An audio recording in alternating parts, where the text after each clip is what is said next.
弟兄姊妹平安，今天是2022年的4月16号。今天的经文是诗篇31篇第1到第4节，15到16节。约伯记第14章第1到第14节。彼得前书第4章第1到第8节。今天要跟大家分享的主题是埋葬耶稣。当我们在面对亲人离世、安息之后，在整个处理的过程里面，最困难的一个程序是什么时候？通常在葬礼或是告别礼拜的时候，在情绪上或许还可以控制。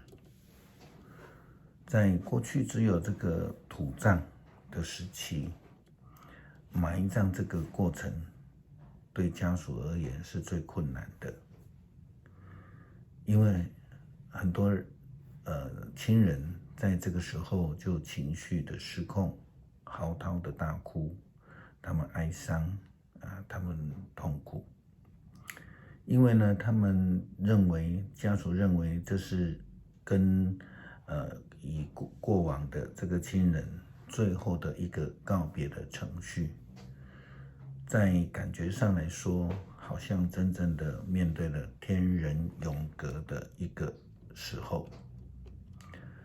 那后来因为我们的土地取得不易，也因为这个环境的关系，埋葬的方式渐渐的改成了火化、火葬。但是呢，要将已故的亲人的遗体送进在火炉的那一刻，特别是刚开始这样子做的时候，是非常难熬的。26年前，牧师的父亲安息之后，在面对火化的过程，当时候其实还是非常落伍的。在当时高雄市的火葬场，他们有一个要求，就是点火是要这个儿子去点火，我们说或是长子要去按下这个点火钮。因为我们的长兄3岁就已经去世了，就由二哥去必须要负担这个点火的工作。当时就看到哥哥两脚都软了真的谁下得了手？当然我们都知道父亲的灵已经不在这个肉体里面了，可是在对亲人而言，当我们看到那个肉体那个棺木，我们就知道那个是自己的父亲。当这个工作人员这样一说之后，当时候的空气一下子就凝结了。但是整个的程序仍然是需要继续下去的。当时还在读神学院研究所的我，就陪着哥哥一起去承担这个心理上面的压力跟痛苦。耶稣受难的过程其实是非常难熬的，比我们的在经历的过程更艰难。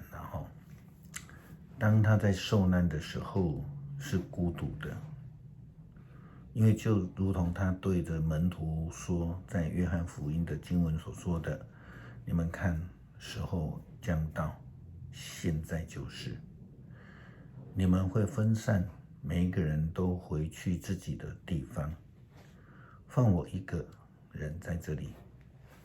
其实我不是自己一个，因为有我的父与我同在。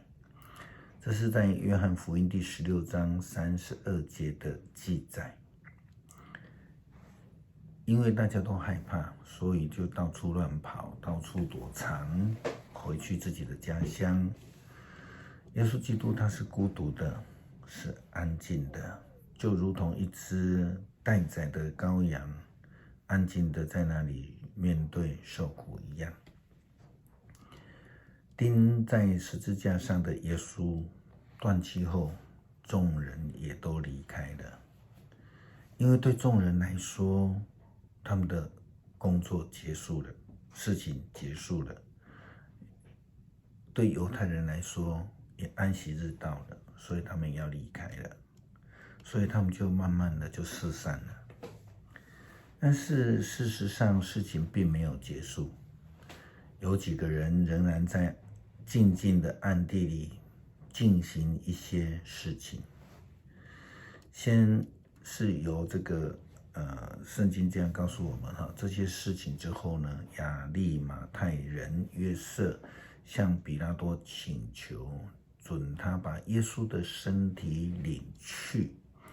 比拉多准了他的请求，约瑟就把耶稣的身体领去。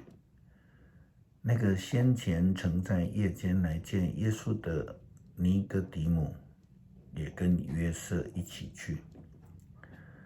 他带了没药、沉香混合的香料，约有30公斤。两个人用配着香料的麻纱把耶稣的身体裹好。这是犹太人安葬的规矩。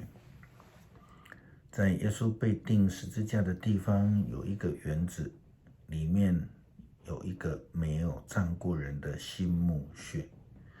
因为那天正是犹太的预备日，那墓穴又很近，他们就把耶稣葬在那里。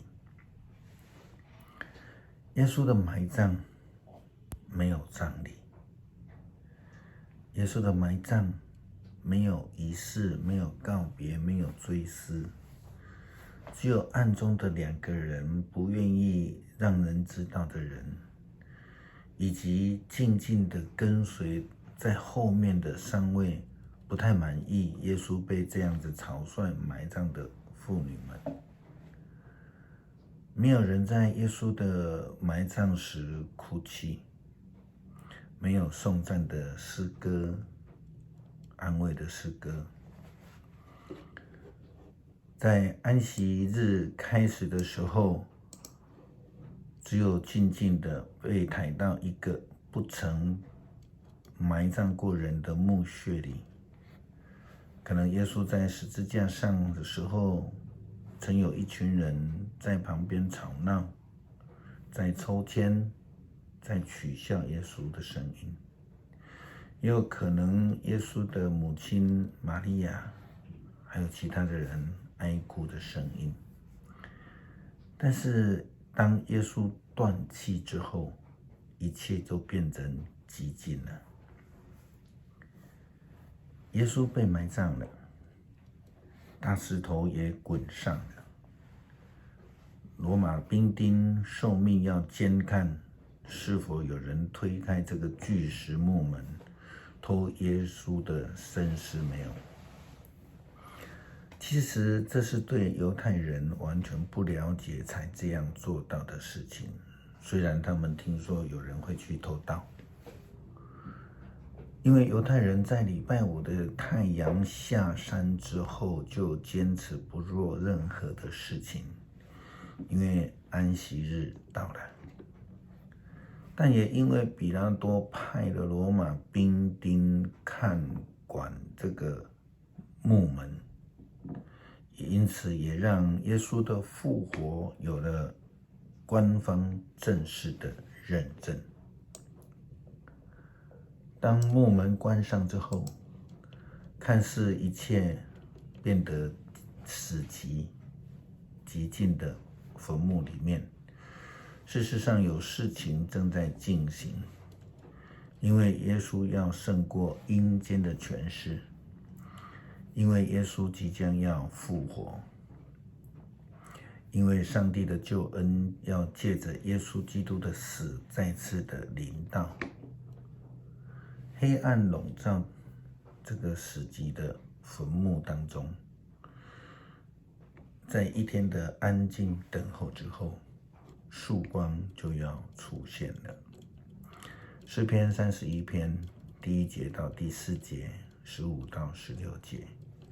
上主啊，我要向你寻求庇护，求你使我永不失败。你是公义的上帝，求你搭救我，求你垂听我的祈求，立刻帮助我。求你做我的避难所来保护我，做我的堡垒来拯救我。你是我的避难所，我我的堡垒，求你照你的应许带领我，求你使我得以逃脱陷害我的罗网，因为你是我的避难所。我永远在你的看顾中，求你救我脱离仇敌和迫害我的人。求你用慈爱待你的仆人，你有不变的爱，求你救我。感谢上主为我们而死，自己在一个黑暗极尽的墓穴当中，进行了伟大的这个拯救工作，胜过死亡的权势，将救恩赐给我们。